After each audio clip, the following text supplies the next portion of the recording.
Nah, untuk niat ini meskipun ia dasar, tapi dia punya dasar lagi. Niat tuh asas kan, dasar kan, tapi si niat ini punya dasar lagi, punya kayak orang mau bangun rumah tuh kan pondasi, tapi pondasi itu kan juga harus dibangun di atas tanah, betul nggak? Bikin pondasi di atas laut terus di atas lumpur, ya goyang, bisa bertahan cuman berapa waktu aja, lama-lama hancur juga, gitu ya. Jadi niat itu pondasi. Nah, pondasi itu punya dasar lagi, punya tempat awalnya. Apa tuh tempat awalnya?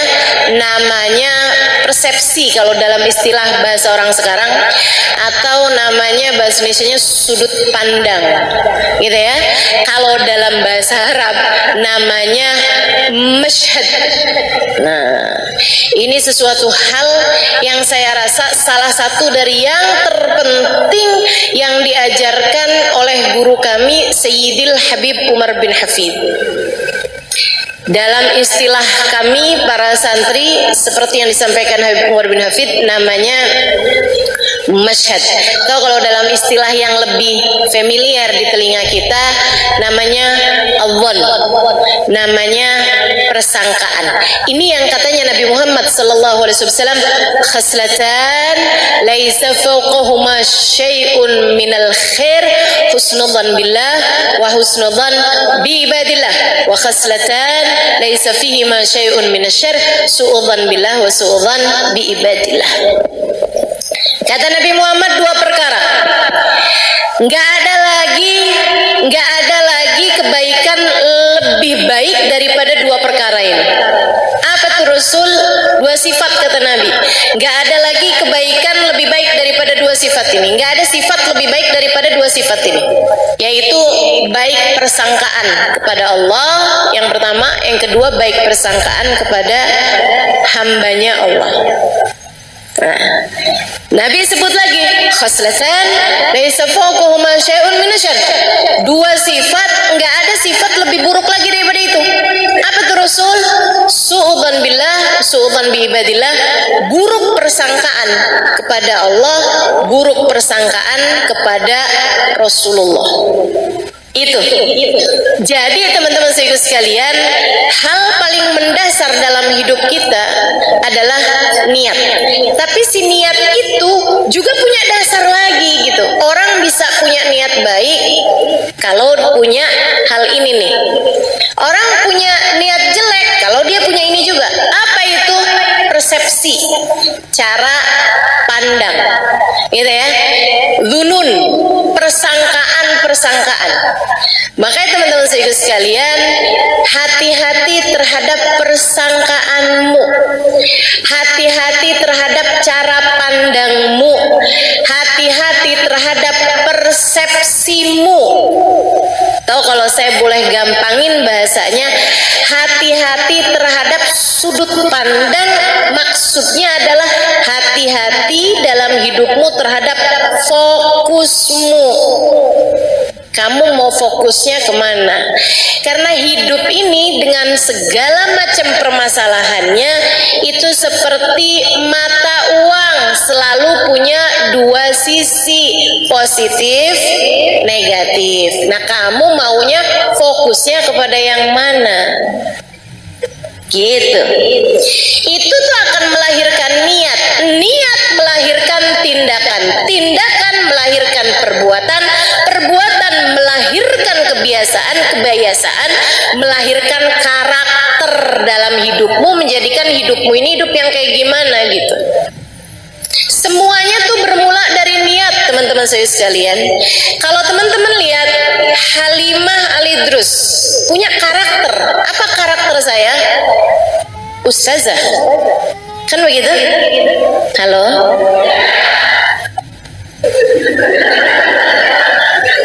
Orang masih lagi mikir udah dikasih jawabannya gitu. Saya kelamaan kalau suruh mikir sendiri ya. Itu namanya karakter. Kan begitu ya? Melekat dalam diri saya. Ibu-ibu kalau dengar nama Halimah Al-Idrus, apa yang ibu-ibu bayangin? Ustazah gitu. Pasti jarang banget ada yang misalnya gitu ya, Halimali terus oh selebgram. Enggak kan? Walaupun follower saya banyak.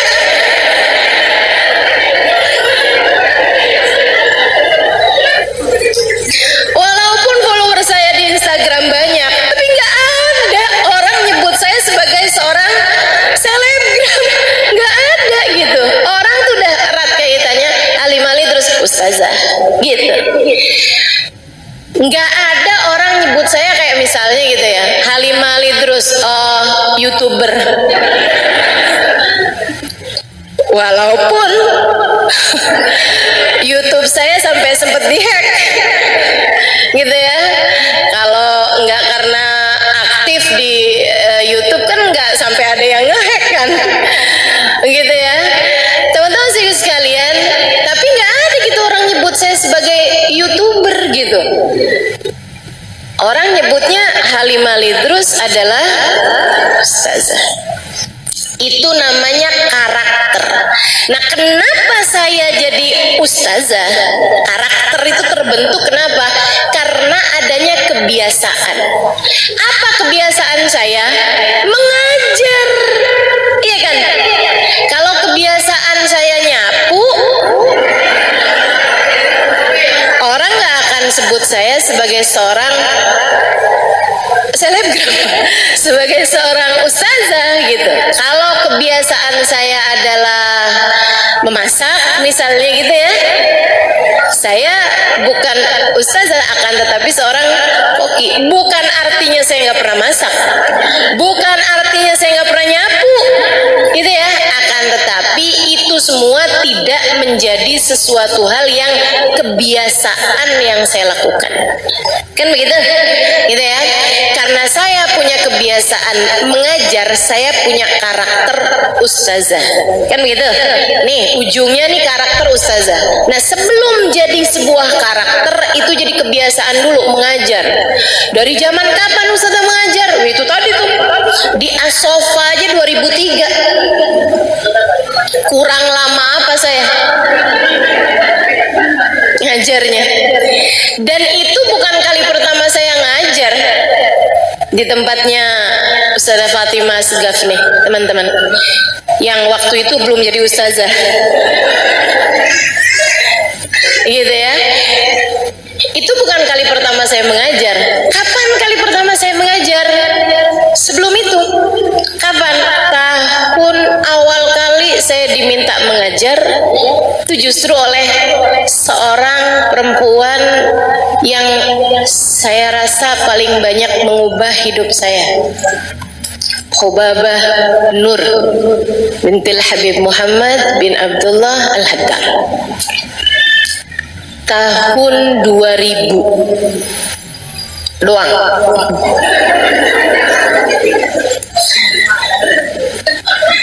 Tahun 2000 atau 1999, nggak ingat malahan ini ya. Iya, sekitar segitulah. Saya rasa 1999 itu kejadiannya ya.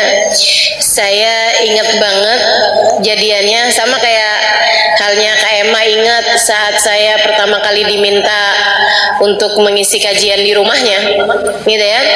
Itu teman-teman saya sekalian, mohon maaf saya sih lupa.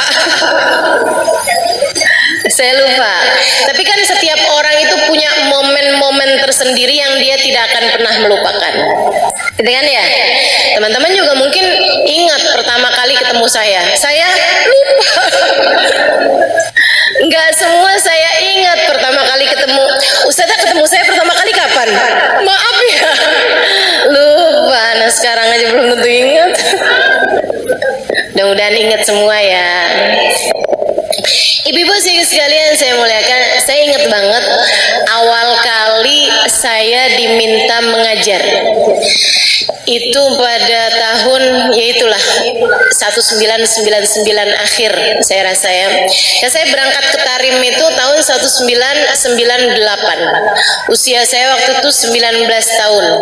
Saya diajak oleh abang saya, belum ada Daruz Zahra. belum ada Daruz Zahra, dan saya belum kenal Habib Umar bin Hafid, Hubab Nur, belum kenal mas semuanya. Abang saya ajakin saya gitu ya untuk nemenin dia pergi ke Tarim karena dia males mondok. Dia bilang dia nggak mau mondok, dia mau pergi ke Tarim tapi nggak mau mondok, jadi dia mau tinggalnya di luar. Nah biar dia boleh tinggalnya di luar itu dia harus punya alasan buat jagain adeknya, adik perempuannya gitu ya. Sebab kalau yang diajak adik laki-lakinya ya kenapa nggak dua-duanya mondok aja gitu kan. Jadi dia bawa adiknya ini yang perempuan ini. Saya tanyain kenapa saya mesti ke sana, saya itu lagi seneng-senengnya mondok waktu itu.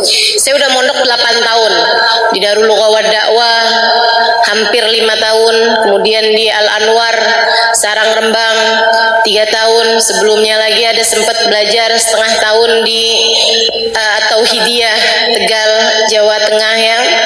Itu jadi saya udah mondok tuh udah lama gitu, udah 8 tahunan, seneng belajar ya, seneng belajar. Itu tadi tuh, itu tuh ya, namanya itu karakter teman-teman sekalian yang terbangun karena kebiasaan. Nah kebiasaan ini tadi terbangun karena awal mulanya adalah tindakan memutuskan diri untuk pesantren gitu kan. Kemudian selama di pesantren saya punya kebiasaan belajar dan saya seneng sama kebiasaan tersebut.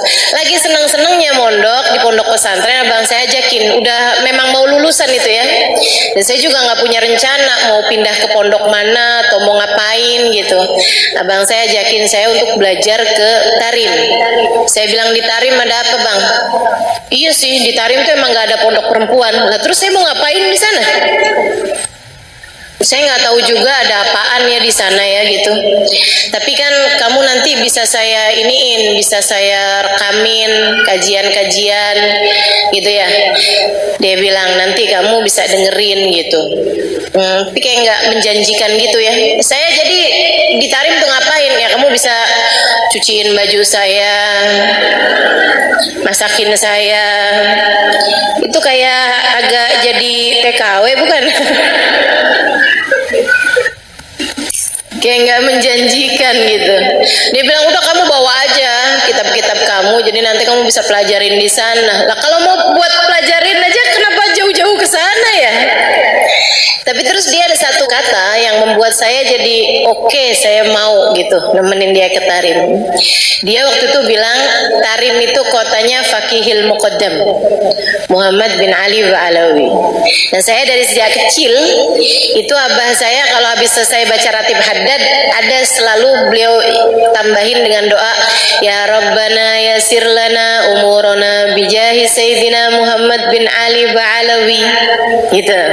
Teman-teman juga mungkin ya banyak sering dengar doa itu, terutama kalau abahnya suka baca ratib gitu, bapaknya atau suka hadir acara-acara pembacaan ratib. Ya Rabbana yasir lana umurana bijahi Sayyidina Muhammad bin Ali Ba'alawi. Akhirnya saya putuskan oke, saya rasa kayaknya saya udah deket gitu sama Sayyidina Muhammad bin Ali Ba'alawi ya.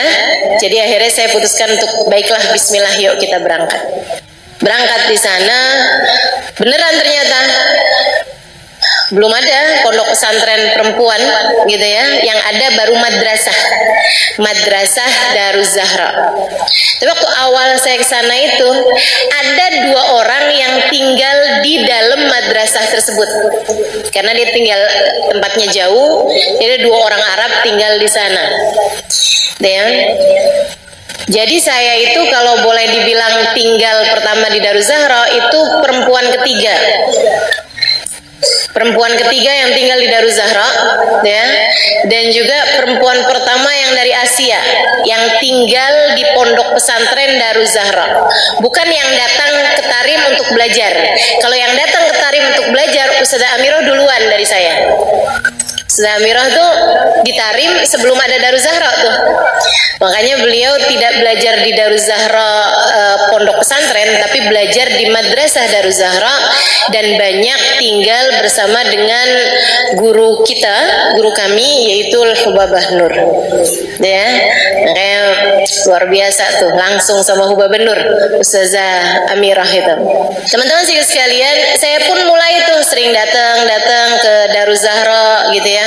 Nggak ngerti pertamanya, orang Arab itu ngomongnya, orang Arab Tarim ngomong bahasa Arabnya ini banget tuh, aneh gitu, bahasa Arabnya banyak diubah-ubah. Mungkin karena dia di pelosok juga ya, Arabnya bagian dalam gitu, jadi ada lahjahnya gitu. Kalau kayak di Indonesia nih kayak orang Madura gitu, atau kayak orang mana gitu yang bahasa Indonesianya pun dirubah-rubah gitu kan, logatnya apa semuanya jadi berubah gitu ya. Kayak orang Betawi deh, orang Betawi kan bahasa Indonesianya juga orang bule gitu ya, yang masih belajar bahasa Indonesia, aku kamu bingung dengerin orang Betawi ngomong, kok nggak ada aku kamunya, nggak ada sama sekali gitu ya kita ya kalau ngomong orang Betawi sini gitu. Jadi mereka tuh aneh banget gitu, bahkan bahasa isyarat aja beda loh orang Tarim itu, Masya Allah. Mereka tuh kalau bilang iya gini, kalau bilang enggak, ya ampun, aneh banget ya sih. Masya Allah. Teman-teman sekalian, habis setahun saya tinggal di Tarim, saya udah kayak setengah tahun belajar di Tarim, saya udah mulai bisa ngobrol sama orang-orang Arab sana ya.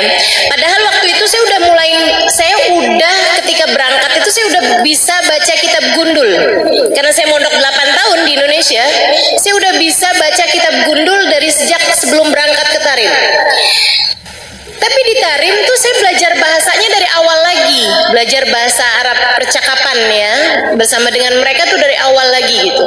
Dengerin kajian juga kayak dari awal lagi, kayak dari nol, bener-bener nggak ngerti gitu. Teman-teman sekalian, sampai terus dapat sebulan, mulai ada banyak kata-kata yang bisa saya pelajari gitu. Mulain lagi 2 bulan, 3 bulan, 4 bulan, 5 bulan, 6 bulan tuh saya merasa udah mulai bisa ngobrol ya sama orang Arab. Tapi kalau suruh ngajar ya masih susah juga gitu kan. Sampai kemudian kurang lebih dapat 11 bulan tuh awal kali saya disuruh ngajar tuh sama Hubaba. Gara-garanya ada salah satu ustazah yang Masya Allah, Ustazah Zainab Al-Khatib, pernah juga datang ke Jakarta beberapa tahun yang lalu. Nah itu beliau lagi ngajar, saya seneng banget hadir kajian beliau sirah Nabi, sejarah Nabi. Itu dia bisa nyeritain detil, tahun kejadian, waktu kejadian, nama-nama tempat, kota-kota, sama petanya tuh dia bisa gambarin kejadiannya tuh di daerah sini, ini nih deketnya sama daerah sini. Itu luar biasa sekali ya kekuatan memorinya ya. Orang Arab memang nggak banyak dosa, makanya nginget-nginget sesuatu jadi cepet banget gitu. Orang kita nih kebanyakan dosa, gampangan lupa. Akhirnya teman-teman, ada satu waktu Ustazah Zainab ngajarin fikih. Nah nih, kalau urusan fikih itu saya memang waktu di Sarang Rembang di Al-Anwar itu pelajaran paling banyak yang saya pelajari adalah fikih.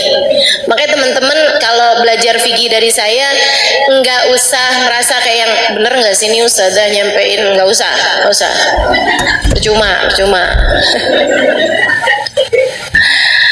Kok lain ya sama yang diajarin sama siapa misalnya gitu ya, nggak usah teman-teman, nggak usah ngerasa yang bener nggak sini Ustazah nyampein. Tenang, kamu tinggal nanyain aja, Ustazah itu adanya di kitab apa, pendapatnya ulama siapa gitu kan.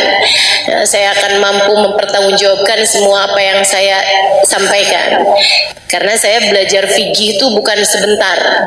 Saya itu nyaris hafal semua isi kitab I'anatul Talibin ala Syarhi Fathil Mu'in, dan itu 4 jilid yang saya ketika sebut namanya teman-teman tahu aja kagak.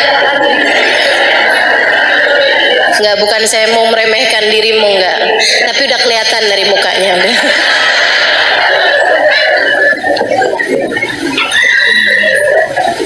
Jadi orang kalau belajar fikih itu di pondok-pondok pesantren itu ada tingkatan-tingkatannya, ya. Biasanya tingkatan yang paling tinggi itu kitab namanya Fathul Mu'in. Nah, kitab Fathul Mu'in itu kitabnya sekian nih tebelnya, sekitar 1,5 senti lah, ya kitabnya, ketebalannya. Itu tuh kalau udah kayak hafal isi kitab itu tuh lulus, udah. Nah, kitab Fathul Mu'in itu ada kitab syarahnya. Kitab syarah tuh kitab yang menerangkan maksud dari kitab Fathul Mu'in dan juga penjabaran pendapatnya ulama dan lain sebagainya mengenai hukum tersebut gitu. Nama kitabnya I'anatul Thalibin, 4 jilid segede-gede gini nih. Jadi kalau kamu bawa tuh segini. Nah, itu saya hafal isi kitab I'anatul Thalibin waktu itu, zaman itu, umur saya 19 tahun. Jadi nggak usah khawatir teman-teman, kalau saya menyampaikan hukum kepadamu, saya akan mampu mempertanggungjawabkan semuanya. Kenapa Ustazah bisa hampir hafal semua isi kitab I'anatul Thalibin pada waktu itu? Karena saya senang belajar. Ya, senang belajar. Saya bukan orang yang rajin belajar. Saya hanya orang yang jatuh cinta pada ilmu. Saya senang belajar. Dan itu modal banget sih. Jadi kalau kamu punya anak gitu ya, apa hal yang harus kamu tanamkan kepada anak-anak kamu adalah rasa senang belajar. Rasa senang belajar, menjadikan belajar itu sesuatu yang menyenangkan gitu buat mereka. Itu bisa ditanamkan ya. Ketika mondok di Darul Lughah wa Dakwah awal kali itu, saya banyak ketemu sama orang-orang yang membuat saya terkagum-kagum dengan keilmuannya dan membuat saya jadi kayak yang saya kepengen nih jadi kayak mereka gitu. Dari situlah kemudian timbul rasa minat, keinginan untuk menjadi seseorang yang bisa menguasai banyak ilmu seperti mereka gitu. Wis kayaknya enak nih kalau saya pinter kayak gitu, enak nih gitu. Jadi saya seneng belajar, saya seneng tahu sesuatu tuh, saya seneng banget. Balik lagi ke Tarim. Jadi akhirnya saya tinggal di Tarim tuh. Ustazah Zainab lagi ngajarin fikih. Ada satu pembahasan Ustazah Zainab. Ustazah waktu itu bahas masalah wudu teman-teman. Pas pembahasan tentang tertibul wudu, syaratnya wudu, rukunnya wudu, salah satunya adalah tertib. Tertib definisinya an la yuqaddam adu ala adu, gitu ya, tidak mendahulukan satu rukun dari satu rukun, tidak mendahulukan satu anggota tubuh dari anggota tubuh yang lain untuk dibasuh. Gitu, mesti yang muka dulu, habis muka selesai baru tangan. Jadi kalau teman-teman wudunya itu di pancuran, terus bilang kayak gini nih, nawaitul wudu li rafil hadasil asghar lillahi ta'ala, Allahu akbar sekalian semuanya gitu. Gitu ya, itu nggak sah, yang sah cuman mukanya doang gitu. Nah, habis selesai kajian itu Ustazah Zainab ditanyain tentang orang yang nyelam, tentang orang berenang. Kalau orang nyelam gitu kan, niat nih pas lagi nyelam pertama tuh nawaitul wudu lillahi ta'ala gitu, nyelam doang tuh set gitu, habis itu terus berdiri lagi gitu kan, maksudnya habis itu terus mentas gitu dari air gitu. Itu berarti wudunya sah nggak Ustazah gitu? Ustazah Zainab bilang nggak sah, yang sah cuman mukanya doang, habis muka terus tangan. Saya dengernya nggak gitu. Jadi saya pulang, saya bukain tuh kitab-kitab yang saya punya. Dari I'anatul Thalibin, ada lagi Baijuri dari tulisannya Syekh Ibrahim Al-Baijuri. Ada lagi kitab namanya Al-Ighna. Ada lagi kitab namanya Bujairomi gitu. Beberapa kitab-kitab besar yang saya punya tuh saya buka-bukain bab tentang inghimas, tentang nyelam gitu ya. Pembahasan ulama nyelam, kalau semua nyelam itu kan semua badan kita kan basah dengan air, walaupun hanya sepersekian detik gitu ya, itu wudunya langsung sah. Sebagaimana mandi juga langsung sah, meskipun hanya sepersekian detik kalau dibarengi dengan niat. Kenapa? Karena katanya mereka iya sulut tertib bidaqaik gitu ya, sudah hasil tertib itu walaupun dengan hanya sepersekian detik gitu, udah jadi tuh, udah cepet bilahadat gitu, udah jadi gitu. Itu pembahasan para ulama. Saya tulis semuanya tuh. Saya tulis pendapatnya para ulama di kitab ini gimana, pendapatnya para. Jadi semua pendapat-pendapat ulama tuh saya tulis. Jadi saya satu makalah mengenai hukum inghimas. Hukumnya menyelam tadi itu ya, dalam hal keabsahannya wudhu. Besokannya saya kasihlah itu kertas itu tadi yang udah jadi kayak makalah berlembar-lembar kepada Ustazah Zainab.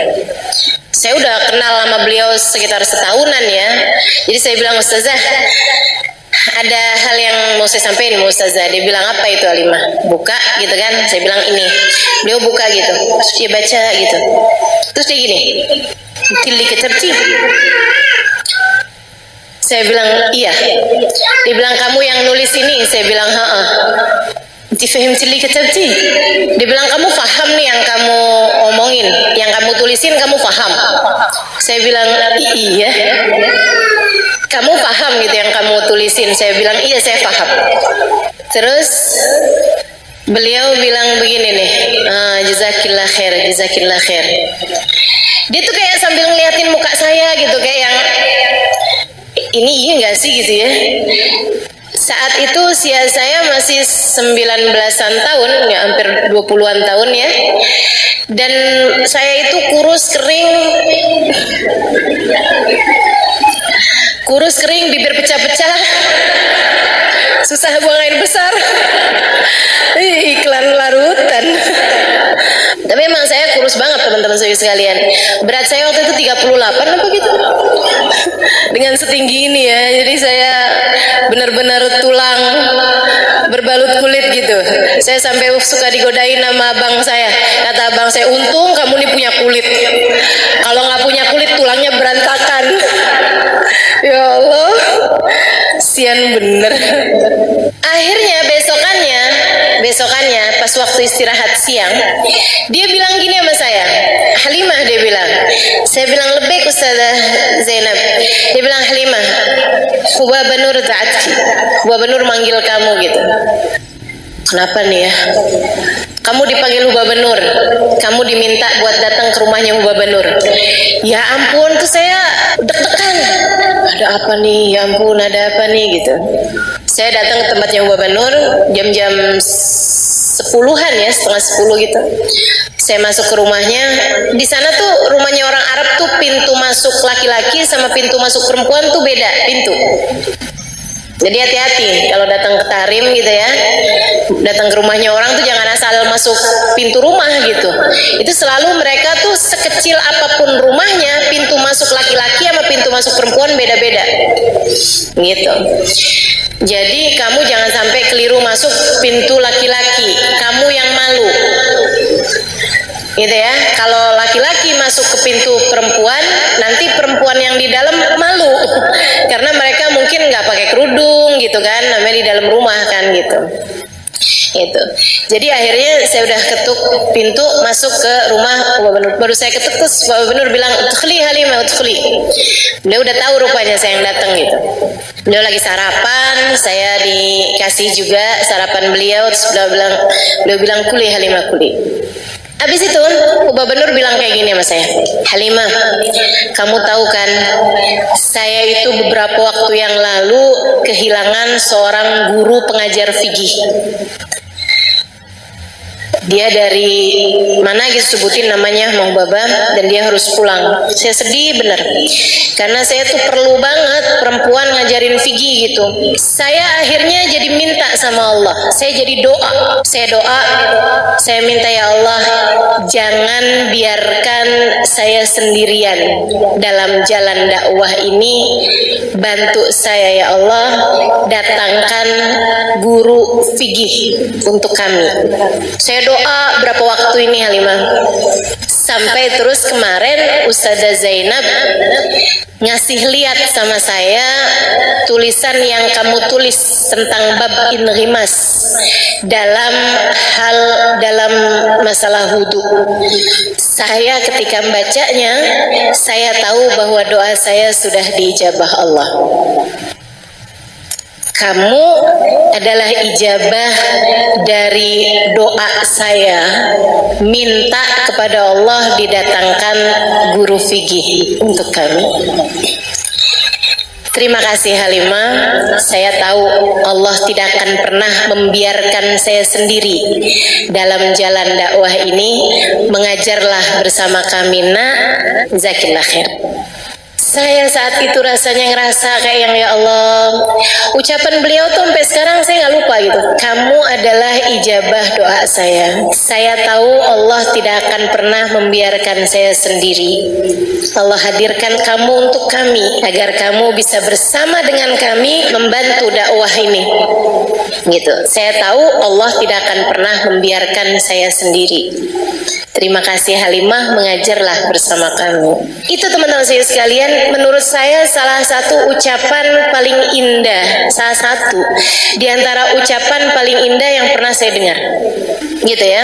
Kalau Kak Emma tadi cerita bahwa saya bilang sama dia itu kan, buat Kak Emma apa sih yang enggak? Gitu ya. Buat Kak Emma apa sih yang enggak gitu. Waktu itu saya ngomong kayak begitu gitu. Dan itu menurut dia adalah salah satu dari ucapan indah yang pernah didengar dalam seumur hidupnya, gitu kan. Salah satu dari ucapan-ucapan indah yang pernah dia dengar dalam hidupnya. Nah, saya menganggap bahwa permintaan Hubabah kala itu juga merupakan salah satu dari hal terindah dalam hidup saya yang pernah saya dengar. Saya bilang marhaba Hubabah, marhaba. Doakan saya biar saya bisa. Mulai besoknya saya udah langsung dapat jadwal ngajar. Di saat yang banyak dari perbendaharaan bahasa Arab itu belum saya tahu. Saya ingat banget, saya pernah menyampaikan mengenai syarat-syaratnya sujud. Di antara syarat sujud itu harus ada tahamul. Tahamul itu yang neken bagian kepalanya. Kalau kamu sujud kamu itu bisa dianggap sah kalau kamu itu sujud di atas sesuatu yang keras, gitu ya, bukan sesuatu yang sangat lentur banget gitu. Kamu nggak sah tuh sujud di atas sesuatu yang sangat empuk banget gitu, yang sampai kamu tuh nggak neken sama sekali gitu, kayak asal nempel gitu aja tuh nggak sah. Harus ada nekennya bagian kepala. Nekennya itu dengan definisi, kalau sekiranya ada kerupuk tuh kerupuknya patah, kerupuknya remuk gitu ya, kerupuknya remuk, itu syarat sujud teman-teman saya sekalian. Nah, itu saya waktu ngasih tahu sama teman-teman yang orang Arab, kan yang belajar negeri madrasah masih kan, ada orang-orang Indonesia, ada orang-orang mana juga yang pada berdatangan, ada orang Barat juga yang pada mulai berdatangan tahun itu, tapi mayoritasnya orang-orang Arab. Nah, dan saya mengajarnya dalam bahasa Arab gitu kan, saya nggak tahu bahasa Arabnya kerupuk. Saya bilang, kalau ada sesuatu di tempat sujud kamu itu kalau kamu tekan dia pecah. Nah, apa gitu kan? Apa ya? Zujaj katanya anak-anak ini, jadi main tebakan. Kaca, enggak sampai kaca. Ya ampun, serem banget kalau syaratnya sujud harus mecahin kaca. Enggak sampai kaca, saya bilang. Apa ya? Makanan apa ya, dibilang kayak gitu. Makanan yang kalau kamu makan terus dibilang, kerupuk. Ya ampun, gampang banget bahasanya.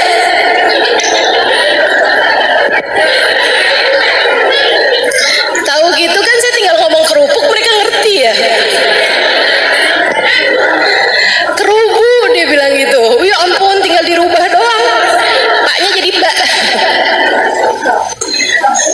Bahasa Arabnya kerupuk adalah kerubuk.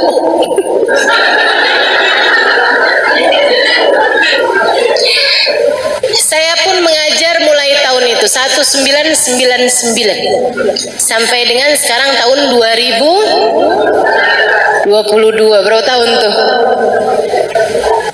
Berapa tahun sih itu? 23 tahun. Saya udah ngajar 23 tahun.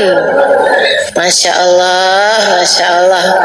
Kurang lama apa? Dari umur saya 20 tahun sampai umur saya sekarang 43 tahun, teman-teman saya sekalian. Nah, itu tuh kebiasaan sampai kemudian menjadi karakter. Kebiasaan itu diawali dengan tindakan pertama, kan begitu ya? Tindakan pertamanya adalah hari Hubabah Nur nyuruh, kemudian saya pun mulai mengajar. Nah, tindakan itu tuh teman-teman saya sekalian diawali dari niatnya sejak kapan? Sejak saya tamat merasa bahwa saya belum tentu panjang umur. Meskipun ternyata persangkaan saya belum tentu panjang umur itu tidak terbukti, karena sampai sekarang saya masih hidup. Berarti umur saya kan panjang nih kan, udah sampai 43 gitu maksud saya. Ya nggak tahu kesananya masih panjang apa enggak, tapi saya menganggap bahwa umur saya sekarang ini berarti udah panjang. Saya udah hidup 43 tahun, teman-teman saya sekalian. Udah panjang apa belum tuh? Panjang. Udah panjang menurut saya. Saya tuh dulu dari sejak SD, dari masih SD, saya selalu berpikir, saya tahu kalau saya punya kecerdasan lebih daripada teman-teman saya di SD. Ya, belum tentu dari kamu belum. Tapi dari teman-teman saya sekelas di SD, saya punya kecerdasan lebih daripada mereka, sehingga saya selalu jadi bintang kelas. Saya nggak pernah kesulitan untuk belajar waktu itu. Saya jadi merasa bahwa saya ini kayaknya bisa belajar apa aja deh. Saya bisa belajar kedokteran, jadi saya bisa jadi dokter.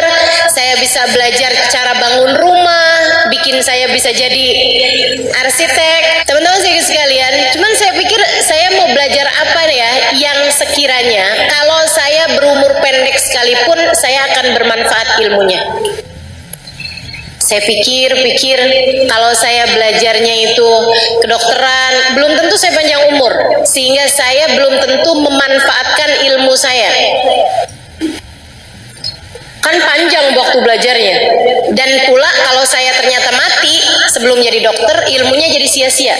Saya pengen belajar sesuatu yang andai pun saya umurnya pendek, dalam kubur tuh saya nggak nyesel. Yang nggak lain nggak bukan, saya harus belajar ilmu agama. Dengan ilmu agama membuat saya jadi tahu menjalani kehidupan tuh mesti kayak gimana. Jadinya nanti di dalam alam kubur saya nggak nyesel. Gitu maksud saya. Ya kan? Karena kan malaikat mungkar nakir nggak mungkin nanyain saya resep obat. Dokter Halimah, kalau kami nih para malaikat sakit kepala resepnya apa ya? Nggak mungkin kan? Nggak mungkin gitu loh. Nggak mungkin malaikat mungkar nakir akan diminta, coba silahkan gambarkan desainnya surga nih, kami lagi kebingungan mau bangun surga dengan desain seperti apa. Nggak mungkin. Jadinya yang saya pikir ya udah dah, saya mau belajar ilmu yang di kuburan pun saya akan ditanya mengenai itu, yaitu ilmu agama. Ya kan begitu kan? Ilmu agama gitu. Tuhan kamu siapa? Dan itu kan bukan dijawab pakai lisan, akan tetapi pakai hati. Ini saya kepengen gimana caranya biar Tuhan saya tuh meresap ada dalam hati saya seumur hidup saya.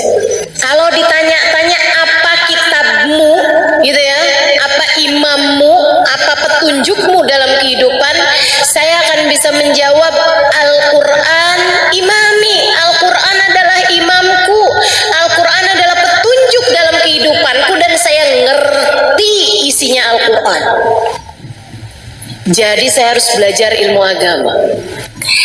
Itu sejak hari itu saya punya niat, teman-teman saudariku sekalian, sampai kemudian lahirlah tindakan berupa saya belajar di pondok pesantren, kemudian terus belajar di pondok pesantren, terus belajar di pondok pesantren. Niat saya selamat di akhirat, bermanfaat ilmu saya buat banyak orang. Gitu. Sampai dengan saya mulai mengajar, sampai kemudian menjadi kebiasaan mengajar tersebut, sampai kemudian menjadi karakter seperti yang teman-teman tahu sekarang ini. Jadi kalau teman-teman sekarang ini mau ngerasa, wah saya nih dalam hidup nih kayaknya nih karakternya salah nih, apa sih sebenarnya karakter yang kita harus bangun? Ya selain daripada saya seorang ustazah, mungkin yang lain kamu sebagai seorang apa, kamu seorang apa sebenarnya karakter wajib yang harus kita punya, teman-teman saya sekalian? Ini saya kasih tahu. Kita ini di atas muka bumi ini punya sebuah karakter yang harus kita punya. Semua dari kita ini mesti punya. Karakter apa itu? Karakter Abdullah, karakter hamba Allah, ya, karakter ibadallah, karakter hamba Allah, satu. Yang kedua karakter umat Rasulillah, umatnya Nabi besar Muhammad. Karakter yang terbangun di atas kalimat La ilaha illallah Muhammad Rasulullah. Karakter La ilaha illallah, Allah Tuhan kita, dan itu karakternya Allah, karakternya kita hambanya Allah. Karakter Muhammad Rasulullah adalah Nabi Muhammad, Nabi kita, dan kita adalah umatnya Nabi Muhammad. Kan begitu teman-teman saya sekalian. Siapapun dirimu, siapapun diriku, siapapun kita sekalian, nih karakter kita adalah La ilaha illallah Muhammad Rasulullah, menjadikan kita hamba Allah, umat Rasulullah. Itu dia karakter kita. Nah, untuk karakter itu harus ada kebiasaan yang dibangun menunjukkan kamu adalah hambanya Allah. Kebiasaannya apa?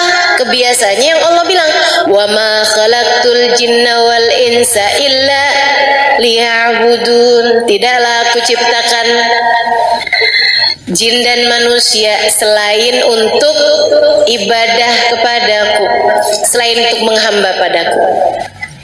Jadinya karakter kamu sebagai hambanya Allah dibangun di atas kebiasaan, yaitu ibadah. Ibadah pada Allah Subhanahu wa taala. Ibadah itu apa? Sholat, oh iya, betul. Sedekah, iya. Apalagi? Baca Quran, iya. Oke, apalagi? Hadir majelis, ibadah apa bukan nih? Ibadah. Saya mengajar, ibadah apa bukan? Ibadah. Kemudian lagi, nutup aurat. Ibu-ibu pakai bajunya ibadah apa bukan ibadah? Ibadah, karena menutup aurat. Begitu kan ya? Puasa, ibadah, gitu kan ya? Di saat kamu lagi puasa, makan sahur, ibadah bukan? Makan buka, ibadah bukan? Ibadah. Di saat kamu lagi nggak puasa karena kamu sedang menstruasi, saat kamu lagi nggak puasa karena kamu adalah seorang istri yang suamimu sedang ada di kota, tinggal bersama dengan kamu, itu memang istri nggak sunnah buat sering-sering ibadah sunnah, ibadah puasa sunnah ya, karena kan setiap kali ibadah puasa sunnah takut mengurangi hak suami dari dirimu gitu. Nah, kamu ketika nggak lagi puasa karena Allah, karena kamu melaksanakan perintah Allah untuk suamimu, dan karena kamu memang sedang dalam keadaan menstruasi misalnya, berarti kamu nggak puasa ibadah apa bukan? Ibadah. Berarti kamu makan ibadah apa bukan? Ibadah. Ketika kamu mau pergi majelis taklim, kamu naik mobil, ya kan ya? Mobilmu ini kemudian kehabisan bensin, kamu isi bensin. Ibadah apa bukan? Kenapa bisa ibadah? Karena kamu ngisi bensinnya mau pergi ke majelis. Nah, kamu dapat duitnya itu, gitu kan ya, yang untuk kemudian kamu pakai buat ibadah, entah dari suami kamu, entah dari kamu bekerja, misalnya begitu ya. Berarti itu kamu bekerjanya tersebut, entah kamu jualan online, entah kamu jadi penjahit, misalnya gitu ya, entah kamu dengan menjadi istri yang soleha, karena kalau saya nggak soleha nih nanti nggak dikasih duit bensin buat pergi ngaji nih. Berarti kamu ketika menjalankan tugas-tugas kamu yang untuk mendatangkan kehidupan duniawi, ibadah apa bukan ibadah? Ibadah. Dari situ kita tahu teman-teman saudara sekalian, kalau kamu niat hidupmu ini untuk ibadah kepada Allah, dan kamu dalam hari-harimu itu menjalankan karakter sebagai hamba Allah dengan memiliki kebiasaan-kebiasaan yang Allah Subhanahu wa taala ridho, kamu melakukannya, maka semua yang kamu lakukan dalam hari-harimu itu bernilai ibadah. yang perlu kamu tegaskan terus-terusan dalam hidup kamu, dalam hari kamu adalah satu, benerin niat, dua, jauhin maksiat. Itu melahirkan kebiasaan yang bagus. Dua hal tersebut teman-teman sekalian, melahirkan kebiasaan yang bagus itu dengan dua hal tersebut itu. Yang pertama jauhin dosa, yang pertama benerin niat, yang kedua jauhin maksiat, jauhin dosa. Gitu ya. Dua hal itu kalau kamu kerjain terus-terusan gitu, semua yang kamu kerjain tuh bisa jadi taat. Semua yang kamu kerjain bisa jadi ibadah, dan itu enaknya jadi hambanya Allah. Kamu jangan kirain di hari akhirat nanti yang bakalan menuhin timbangan amal pahalamu tuh cuman sholat, sedekah gitu ya, hadir majelis ilmu, puasa, baca Quran gitu. Enggak, salah teman-teman saya sekalian. Kalau kamu mau tahu yang bisa menuhi timbangan amal kebaikanmu tuh semua hal. Kamu makan bisa ada pahalanya, kamu mandi bisa ada pahalanya, kamu pakai baju ada pahalanya, kamu beli bajunya ada pahalanya, kamu pakai kaos kaki ada pahalanya, kamu beli kaos kaki ada pahalanya, kamu masak ada pahalanya, kamu cuci piring ada pahalanya, kamu nyapu ada pahalanya, kamu buka tirai pagi hari ada pahalanya, kamu ngapa-ngapain, bahkan kamu nafas tuh bisa berpahala semuanya teman-teman saya sekalian. Itu dengan syarat, satu, kamu bagusin niat, dua, kamu jauhin maksiat, kamu jauhin dosa. Semua yang kamu kerjakan bisa ketulis di dalam catatan amal ibadah kamu nantinya. Jadi begitu ditimbang gitu kan ya, timbangannya ini bukan cuman urusan kebaikan-kebaikan sholat apa segala macam. Nah kalau urusannya kayak begitu, pahala kita dikit loh. Betul apa enggak? Ibu, kalau yang ditimbang di timbangan amal kebaikan tuh cuman sholat, emang kamu sholat berapa rakaat? Berapa lama sholatnya tiap hari? Hitung dah coba. Sholat duhur 5 menit, sholat asar 5 menit, sholat maghrib 3 menit gitu ya, sholat isya 5 menit, sholat subuh 2 menit. Hitung tuh coba.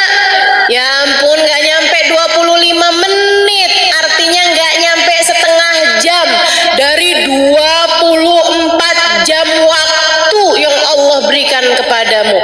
Belum lagi sholatnya, sambilan sholat sambilin mikir mau masak apaan habis gini ya. Emang iya gitu ada di timbangan amal kebaikan. Waduh, kayaknya berat nih mau naroin kebaikan-kebaikan kita yang bisa ngeberatin biar bisa lebih berat daripada dosa-dosa kita. Gimana caranya nih biar bisa ngeberatin timbangan amal kebaikan? Jadikan semua perkara mubahmu sunnah. Ini pesan dari Sayyidil Habib Umar bin Hafid. Kata Habib Umar bin Hafid, al-mu'min ma yaf'alul mubah. Orang yang beriman tuh nggak ngerjain perkara mubah. Kok bisa gitu, Bib? Ya ngapain kamu ngerjain mubah? Kalau mubah itu bisa bernilai pahala ketika kamu ngebagusin niat dan ngebagusin caranya. Kata beliau gitu, kamu bagusin niat, kamu bagusin caranya, itu jadi berpahala teman-teman. Kamu makan, niat makannya biar gak lemes hadir majelis. Saya niat makannya biar saya nggak lemes kalau ngajar. Ibu-ibu, kalau saya nggak makan-makan, saya lemes loh. Memang dikirain kalau saya nggak makan-makan nggak lemes? Gitu ya, lemes saya. Tapi ibu-ibu harus tahu nih ya, harus tahu juga nih. Saya sering banget ditanya, Ustazah kok nggak pernah badannya nggak pernah XXL gitu? Meskipun sekarang ini udah M mengarah ke L ya ini. Dulunya saya SS. Dulunya. Ya kebayang aja gitu. tinggi segini, berat badan saya 38, 39, 40 gitu kan. Aduh, udah tinggal tulang aja tuh. Kalau teman-teman tanya sama saya kayak gitu ya, saya kasih tahu jawabannya. Karena saya nggak bisa ngajar dalam keadaan kenyang. Saya susah konsentrasi mengajar dalam keadaan kenyang. Makanya saya menghindari makan sampai kenyang sebelum majelis. Jadi saya nggak berani makan kenyang sebelum majelis. Makanya saya nggak pernah XXL. Nah, tiap hari ngajar. Jadi saya setiap kali makan nih, ya ampun nih kalau kenyang saya susah konsentrasi. Jadi saya kurangin lagi nasinya. Gitu. Masa kayak begitu saya nggak jadi ibadah? Ibadah dong. Malaikat mau nggak nyatet sebagai ibadah kan nggak enak, ya ampun dia nih sampai padahal masih lapar loh. Sian. Dia nih padahal masih lapar tapi dia nggak mau makan banyak-banyak. Soalnya dia bilang katanya kalau dia makan banyak dia nggak bisa ngajar. Kesian dah kita tulis pahala banyak-banyak. Gitu. Teman-teman sikut sekalian yang saya muliakan, kalau kamu nggak makan, kamu lemas. Kamu makan, makanmu bernilai ibadah. Karena kamu niat dengan makan tersebut biar nggak lemes ngerjain taat. Apalagi kalau makan kamu itu ditambah dengan adab-adabnya makan. Adabnya makan ya itu tadi, sebelum kenyang udah berhenti. Adabnya makan pakai tangan kanan. Adabnya makan sambil duduk, nggak sambil berdiri, gitu kan ya. Adabnya makan diawali dengan bismillah, diakhiri dengan hamdalah, dikunyah dengan baik makanannya, kan gitu ya. Kemudian kan kita juga makannya nih ngindarin yang nggak jelas kehalalannya. Mau kelihatan seenak apapun, kalau ternyata itu adalah BABI, kita nggak akan mau sentuh, betul apa enggak? Wih, kelihatannya enak banget, ya ampun. Wih, enak banget nih. Ini daging apaan nih? Sapi? Bukan, Mbak. Apaan ya? Tapi ini babinya babi halal, Mbak. Kenapa kok bisa halal? Disunat. Babinya disunat. Masya Allah. Teman-teman sikut sekalian yang saya muliakan, jadi kan kita udah menghindari dosa. Kita buat makan nih nggak ngambil yang bukan hak kita. Kita kerja dengan cara yang halal untuk mendatangkan uang untuk kita beli makanan tersebut. Bukan hasil korupsi, bukan hasil nilang, bukan hasil ngambit duit di saku suami. Kita dapetin makanan tersebut dengan uang halal. Kita beli pakai uang halal makanannya. Makanannya halal. Kita makannya dengan adab-adab yang disunahkan oleh Nabi Muhammad. Niat makannya biar enggak lemes untuk mengerjakan ibadah kepada Allah. Pahala, teman-teman. Kamu makan berpahala dan dosa-dosa berguguran dari tubuhmu itu. Makanannya jadi sumber energi kebaikan. Makanya kalau kamu bilang saya kok berat banget ya mau mengerjakan kebaikan gitu, kamu liatin makananmu tuh mungkin ada yang haram. Apanya yang haram ya? Mungkin bukan makanannya haram, tapi dapatnya dari hasil yang haram. Hati-hati teman-teman, coba liatin aja di sekeliling yang pada korupsi, yang pada jadi pejabat tapi yang dolim sama rakyat gitu ya, atau yang jadi, mohon maaf, yang jadi polisi tapi suka nilang orang gitu kan ya.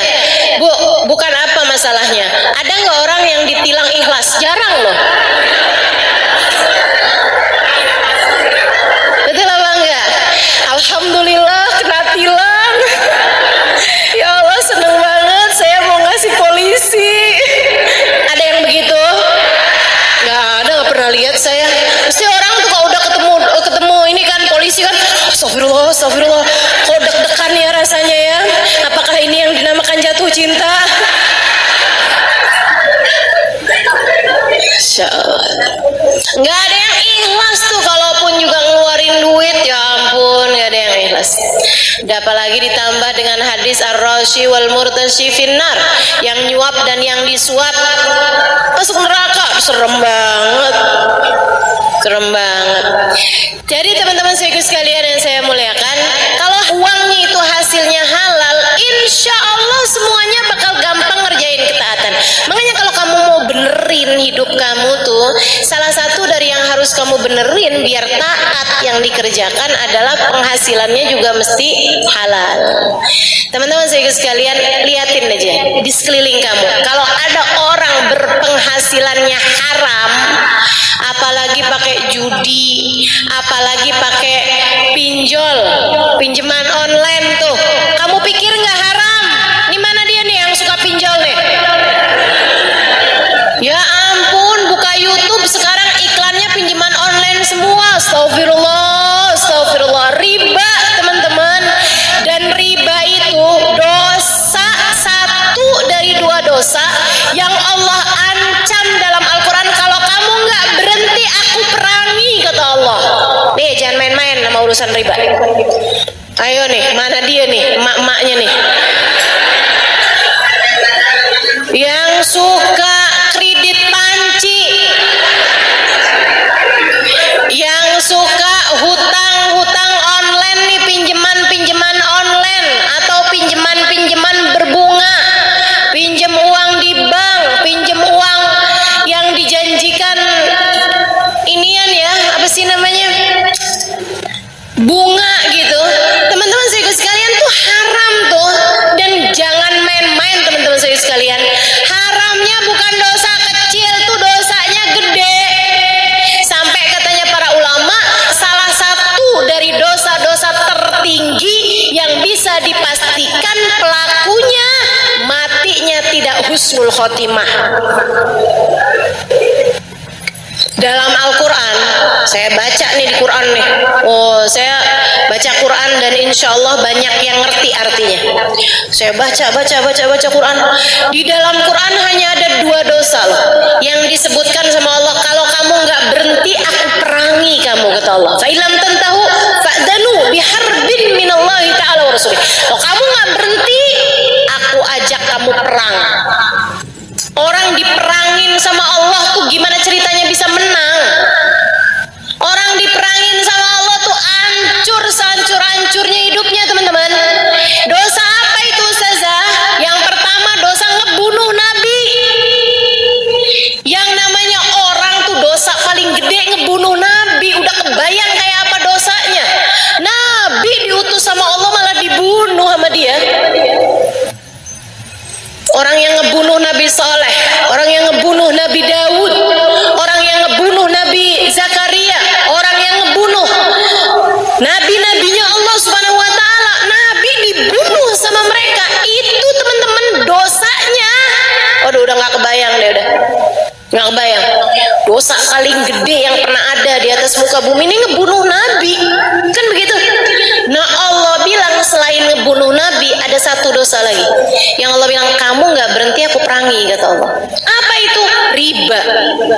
Allah tuh habisnya bilang mengenai dosanya riba, Allah bilang fa illam tantahu fa'dzanu biharbin minallahi ta'ala wa rasulih. Kalau kamu nggak berhenti utang-utangan online, kalau kamu nggak berhenti utang-utang riba, apalagi kamu yang ngeribain duit kamu, aku ajak kamu perang, kata Allah. Aku kumandangkan genderang perang sama kamu, wa rasulih, dan aku ajakin Nabi Muhammad buat perangin kamu. Ibu-ibu, jangan sampai kamu hadir majelis maulid, kamu bilang pengen biar dicinta sama Nabi Muhammad. Kata Nabi Muhammad, gimana kamu bisa aku cinta? Kamu malah lagi aku perangin. Karena kamu ngutang-ngutangin duit sama umatku dengan bayaran gantian berupa bunga. kamu jeret leher orang-orang dengan pinjaman-pinjaman dari kamu itu. Aku ajak perang sama kamu, gak usah nyari cintaku, kata Nabi. Aku perangin kamu selama ini. Gimana ceritanya? Jangan bilang, ya ampun saya tahajud, saya ibadah, saya ini, saya itu. Tapi kalau kamu masih ngerjain dosa satu ini teman-teman, percuma. Makanya saya beneran marah nih kalau saya terus-terusin nih. Dah buruan, kalau masih ada yang tersangkut urusan pinjaman online atau urusan pinjaman offline, ya pokoknya hutang piutang dengan riba, mau kamu yang berhutang apalagi kamu yang menghutangi, segeralah bertaubat kepada Allah Subhanahu wa taala. Tinggalin, cepetan, buruan. Sebelum kamu jadi kebiasaan, sebelum jadi karakter. Si fulana, siapa dia? Oh, tukang renten itu. Nah, tuh sebelum jadi gitu. Sebelum jadi karakter. Buruan, segera taubat sama Allah SWT sebelum datang ajal menjemput kamu. Udah teman-teman, nggak usah pakai habisnya ustazah kalau saya nggak pinjem-pinjeman kayak begitu tuh ustazah, saya nggak punya apa-apa. Udah mendingan nggak punya apa-apa. Bu, jangan pernah lupa apa yang sering saya sampaikan sama ibu-ibu. Sesedikit apapun yang kamu punya cukup untuk membiayai hidupmu. Tapi sebanyak apapun yang kamu punya nggak akan pernah cukup untuk membiayai gaya hidupmu. Mau punya berapa banyaknya nggak bakalan cukup, Bu, kalau yang kamu biayai adalah gaya hidup. Makanya kalau mau hidupnya tenang, jangan kebanyakan gaya. Dah, gak usah kebanyakan gaya. Ya ampun. Nih ya, ustazah kalau pinjamannya nggak pakai bunga gimana ustazah? Ya halal sih halal, tapi Bu, hati-hati ya. Jangan sampai kamu punya kebiasaan berhutang. Apalagi kalau sampai, alhamdulillah dia kayaknya lupa dah. Alhamdulillah kayaknya dia lupa. Yaudah aja dah. Ibu pernah ketemu nggak ada orang utang agak dibayar-bayar, tapi status di Instagram healing mulu. Statusnya tinggal healing di pantai, gitu kan ya? Healing di gunung, healing mulu Bu. Giliran ditagih utang hilang. Ada tuh yang modelannya kayak gitu. Ada apa nggak? Mana orangnya? Mau lihat saya nih orangnya yang mana nih? Masya Allah nggak hadir ya. Dah nggak pakai deh, nggak pakai. Yang punya utang buruan bayar, buruin bayaran, buruan bayarin. Jangan berani mati bawa utang Bu. Nabi aja nggak mau nyolatin. Sahabat kalau mati tuh Nabi pertanyaannya satu, punya utang apa enggak? Oh dibilang nggak punya Rasul, ya udah deh saya sholatin gitu. Tapi kalau dibilang maaf Rasul dia punya utang, enggak saya nggak mau nyolatin.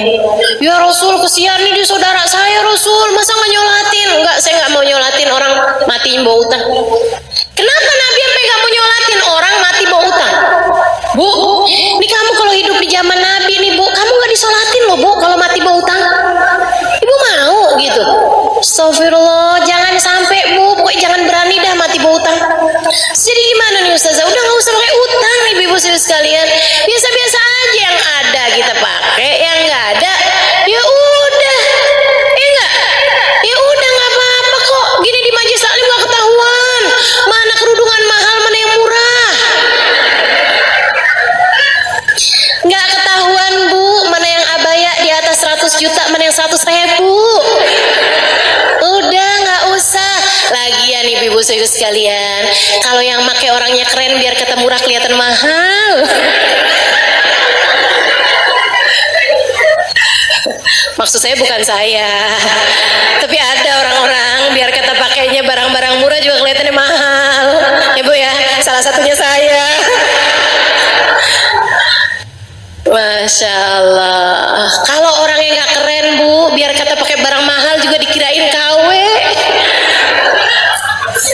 Udah dah, ya Bu ya, nggak usah kamu jadikan tampilanmu sebagai nilai hidup kamu. Nggak di situ nilai hidupmu. Nilai hidupmu ada para karakter kamu sebagai hambanya Allah, sebagai umatnya Rasulullah. Jadi teman-teman saya sekalian, Habib Umar bin Hafid bilang, orang mukmin nggak ngerjain barang mubah. Ingat-ingatin saya, orang mukmin nggak ngerjain barang mubah. Apatah lagi makruh, apatah lagi haram. Mubah aja enggak kok kita.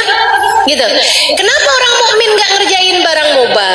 Karena di saat dia mengerjakan perbuatan mubah sekalipun, niatnya bagus, adabnya bagus, sehingga dia berpahala semuanya. Ya, dan itu semuanya tuh kebiasaan yang dilahirkan dari perbuatan yang dilahirkan dari awal tindakan itu semuanya bergantung dari niat. Nah, si niat ini nih berdasar dari perspeksi, berdasar dari masyhad, berdasar dari sudut pandang.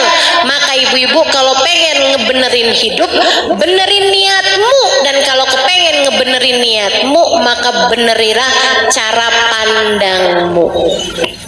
Makanya kenapa ngaji penting, membuatmu tahu harus memandang dengan cara bagaimana. Gitu. Kenapa ngaji penting? Membuat kamu bisa ngerti cara memandang sesuatu, Bu. Gitu ya, Bu ya? Yang mesti dibenerin tuh ibu-ibu sekalian. Sekarang gini deh. Kamu punya suami. Nih ya, buat para istri yang punya suami nih kan. Nih kamu nih, kalau kepengen ngebenerin rumah tangga kamu gitu, bukan dengan cara kamu ngebenerin fisik kamu gitu. Oh, saya kepengen ngebenerin rumah tangga nih biar suami nggak kemana-mana, jadi saya harus berpenampilan dengan tampilan yang bagus. Karena hidung saya ini belum mancung, saya sepertinya perlu buat nambahin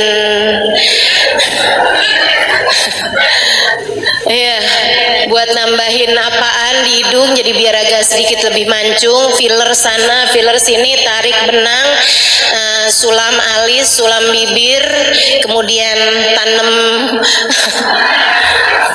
tanam bulu mata gitu ya. Pulang-pulang keluar dari salon, jangankan orang lain, suaminya sampai nggak kenal siapa ini. Nggak gitu, Bu. Bukan juga dengan kamu memperbaiki tampilan-tampilan. Wah, ini harus, ini rumah harus ininya harus di dicat ulang ini apa? Nggak perlu. Apalagi dengan memaksakan diri, ini rumah tangga jadi bagus kalau kita punya mobil, kalau kita punya rumah bagus, kalau kita punya rumah yang ada halamannya, biar saya nggak perlu healing jauh-jauh. Saya cukup dengan keluar rumah aja, saya dengan memandang kebun-kebun di belakang rumah saya. Lah itu perlu berapa miliar buat kamu mewujudkannya? Ibu-ibu saudariku sekalian, bukan itu yang perlu kamu benahi, Bu, bukan. Kamu ingin membenahi rumah tanggamu, benahi niat dalam berumah tangga, benahi sudut pandang terhadap sesuatu. Benahi niat. Apa niatnya? Saya berumah tangga buat ibadah. Saya berumah tangga ini buat ibadah. Saya jadi istri dia, saya mau nyari pahala, bukan mau nungguin transferan. Saya jadi istri dia ini bukan untuk dicintai dengan sepenuh hatinya, bukan. Akan tetapi untuk biar saya diridhoi sama Allah Subhanahu wa taala, pemilik dia. Pemilik suami saya. Nih Bu, kalau kamu udah nyari Allah, Allah bakalan bikin hati hamba-hamba terpaut padamu. Itu kamu gak usah khawatir. Itu kamu gak usah. Kamu dapetin Allahnya, Allah bakalan kasih semuanya. Anak-anak soleh-soleha, suami cinta sama kamu, saudara sayang sama kamu. Kalau kamu dapat ridha Allah Subhanahu wa taala, gak usah khawatir itu. Jadi kamu nyari Allahnya, itu niat kamu. Apa-apaan nyari ridha Allah, nyari ridha Allah, nyari ridha Allah. Jangankan dalam perlakuan kamu kepada suami kamu yang besar-besar, bahkan sekedar kamu senyum sama suami, kamu nanyain apa kabar dia, kamu pijitin kakinya, bukan karena biar kamu dikasih kasih transferan lebih banyak. Akan tetapi karena kamu ingat nih semuanya pahala nih, ya Allah, saya pengen nyari pahala di sisimu ya Allah. Nih ibadah saya nih, disuruh baca Quran suka ngantuk, disuruh tahajud suka berat matanya, disuruh puasa lapar, ya udah yang enak-enak aja dah, pijitin kaki suami. Kan begitu ya? Senyum di hadapan suami itu pahalanya nambah-nambah terus. Malaikat rokib sibuk loh ibu-ibu. Jangan kamu kira di saat kamu tahajud, di saat kamu baca Quran gitu ya, saat itu aja malaikat tuh kemudian sibuk. Belum tentu nyatet pahala sholat kamu tuh semuanya kecatet. Apalagi sholat kamu masih gelambiar pikirannya kemana-mana. Tapi di saat suami kamu lagi datang, kemudian kamu senyumin, apa kabar, gimana tadi di luar, kok kamu senyum-senyum gitu, seneng jadi bini abang. Sehat-sehat ya bang ya, ya ampun bang, mudah-mudahan abang panjang umur. Bang, abang tahu nggak bang, saya mau ngomong bang. Apaan kata suaminya, bang, abang tahu gak sih bang? Apaan sih, kamu mau ngomong apa sih? Abisnya saya pikir-pikir ya bang ya. Apaan? Kata suaminya, habis saya pikir-pikir ya bang ya, abang tuh hadiah Allah paling bagus dalam hidup saya bang.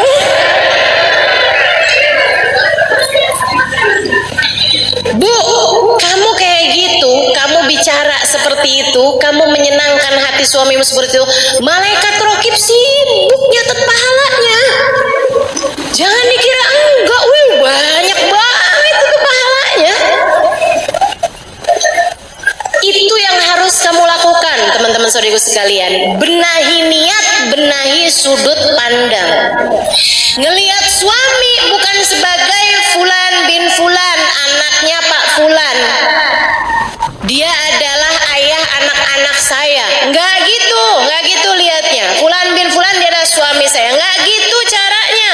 Akan tetapi dia adalah Fulan bin Fulan, hambanya Allah, umat Rasulullah yang Allah jadikan jalan surga saya dengan saya menyenangkan hatinya.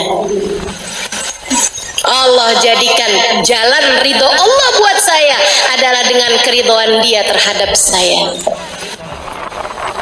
Makanya kamu lihatnya, udah deh tuh surga, jalan surga kamu di saat suami lagi menyenangkan. Ya ampun, emang surga dia mah adem, surga. Di saat dia lagi nyebelin, surga emang berat, surga. Hufatil jannah bil makarih gitu kan. Surga dikelilingi dengan perkara yang tidak menyenangkan, kata Nabi Muhammad gitu. Dia emang bener, kata Nabi itu bener dah pokoknya. Ada dalilnya segala. Itu namanya ngebenerin sudut pandang. Dalam segala macam hal, kamu lihat anak-anak kamu, jangan sebagai Fulan bin Fulan anak saya, Fulan bin Fulan anak suami saya. Gitu ya? Bukan kayak begitu, Bu. Ini anak saya nih, dia harus melanjutkan kehidupan saya. Saya dulu mau jadi ustadzah, nggak bisa, sekarang dia harus jadi ustadzah. Waduh. Saya dulu mau jadi pramugari, kalah tinggi, sekarang nih dia harus jadi pramugari. Waduh. Saya dulu mau jadi dokter tapi nggak bagus nilainya, kurang pinter saya, jadi nggak diterima. Anak saya harus jadi dokter. Apa maksudmu? Kamu kok segitunya merasa berkepemilikan? Nggak gitu. Nanti yang beneran punya marah kepadamu. Kok ngaku-ngaku sih kamu? Siapa yang beneran punya anak kita? Allah. Anak kita punyanya Allah. Anak kita punyanya Allah. Sama suami kita punyanya Allah. Jangan sok-sok ngaku-ngaku. Anak kamu punyanya Allah, Bu. Katanya Allah, aku tidak menjadikannya milikmu. Ia bukan aku beri kepadamu. Ia adalah amanat yang harus kamu jaga dan kamu harus mengembalikannya kepadaku.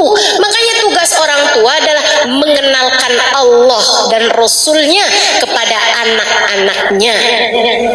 mengenalkan kasih sayang Allah dan Rasulnya lewat kasih sayang orang tua tersebut kepada anak-anaknya. Itu tugas orang tua. Ini namanya ngebenerin sudut pandang, teman-teman. Ini namanya ngebenerin dhon, ngebenerin persangkaan kamu harus sesuai dengan kenyataan. Dia itu siapa? Kan begitu ya? Anak kamu nih siapa? Nah ini kan kalau kamu bilang, ini anak saya, punya saya, lahir dari rahim saya. Oke, lahir dari rahim kamu benar, tapi punya kamu, tunggu dulu, benar apa enggak? Emang kamu ikutan bikin hidungnya? Oh, hidung kamu aja pesek, hidung dia mancung. Kamu nggak ikut-ikutan bikin hidungnya, bikin mulutnya, apalagi nentuin garis nasibnya, nggak ada. Kamu nggak ikut-ikutan, berarti bukan punya saya. Punya siapa? Punyanya Allah yang nyiptain dia. Ini namanya ngebenerin dhon, ngebenerin persangkaan.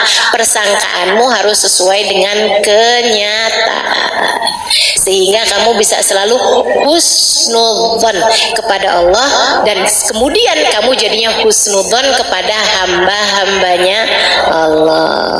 Kalau kamu bagus persangkaannya, ngelihat semua orang nih hambanya Allah, saya jadinya husnudzon terus. Saya nih kalau ngelihat teman-teman ini kan semua hambanya Allah, saya jadinya husnudzon terus. Ada ngelihat orang yang semangat belajarnya, Masya Allah, ya Allah, nih calon-calon orang-orang soleha. Masya Allah, solehah-solehahnya hamba-hambamu ya Allah. Saya udah ngomong lebih dari sejam nih, masih pada dengerin. Masya Allah, solehah-solehah. Allah subhanahu. Bagus persangkaan saya. Kenapa? Karena saya punya husnudzon kepada Allah.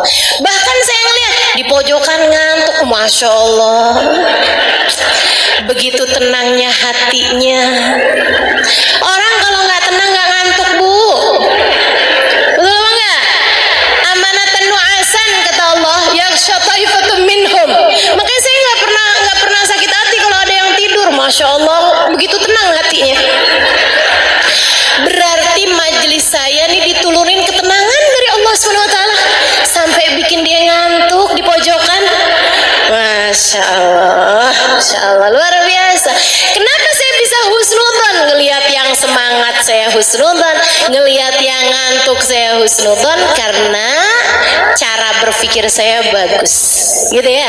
Karena saya bisa memperbaiki persepsi, karena saya bisa memperbaiki dhon, bisa ukabbirul masyhad kata Sayyidil Habib Umar bin Hafid, bisa membenahi sudut pandang, bisa memperbagus masyhad, memperbagus cara kita melihat terhadap sesuatu, cara berpikir terhadap sesuatu. Maka sekali lagi, inti semuanya nih, kalau teman-teman udah bisa dapat garis merahnya, alhamdulillah.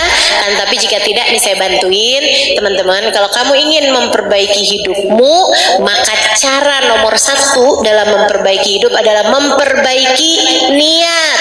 Dan cara memperbaiki niat adalah memperbaiki persepsi, memperbaiki cara pandang, memperbaiki masyhad, memperbaiki cara kamu berpikir, memperbaiki persangkaan kamu, ya, sehingga kamu selalu husnudzon kepada Allah, husnudzon kepada hamba-hambanya Allah Subhanahu wa taala. Bagus persangkaan kamu, bagus masyhad kamu, bagus persepsi, bagus sudut pandang kamu, melahirkan niat yang bagus. Niat yang bagus melahirkan tindakan yang bagus. Tindakan yang bagus jika dilakukan berketerusan membuat kamu perbuatan-perbuatannya bagus. Perbuatan-perbuatan bagus yang kamu terus-teruskan akan berubah menjadi sebuah kebiasaan. Kebiasaan yang bagus melahirkan sebuah karakter. Nah, karakter kita di atas muka bumi ini tidak lain tidak bukan adalah hamba Allah dan umat Rasulullah. Kita bawa itu terus sampai kita mati, sehingga kelak di dalam kubur kita, di akhirat kita tidak akan pernah jauh-jauh dari rahmat